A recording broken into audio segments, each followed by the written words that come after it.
After sub 10, sub 20 is probably the most desired barrier to break. So in this video, I'll be giving you my best advice to get there. Here's what you'll need for each step. You'll need to be planning your cross and inspection, have decent F2L, and know 2-look OLL and full PLL. For cross, you need to be planning cross and inspection, but that is reasonably easy, so I'm not going to explain it in this video.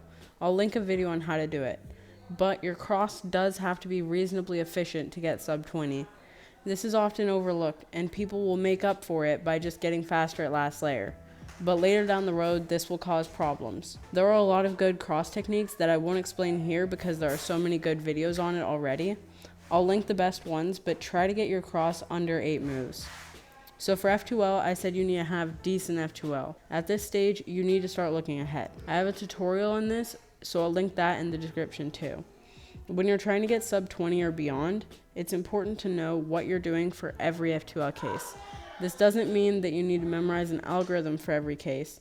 This just means you need to have a basic sense of what you're doing for basic F2L cases and how to get to those basic cases. Another important thing that distinguishes people who are sub 20 and people who are not sub 20 yet is rotations. Most people who are not sub 20 need to reduce their rotations, sometimes by quite a lot. Think what you're going to do before you rotate. You should never be rotating looking for pieces.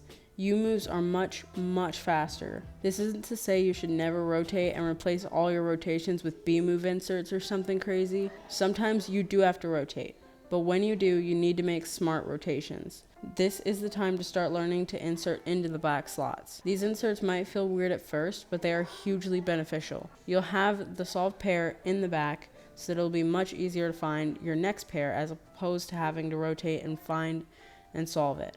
As for last layer, I'll link videos for 2-look OLL and full PLL if you don't know them already. And please make sure you learn good algorithms from the start because they'll be very hard to change later on.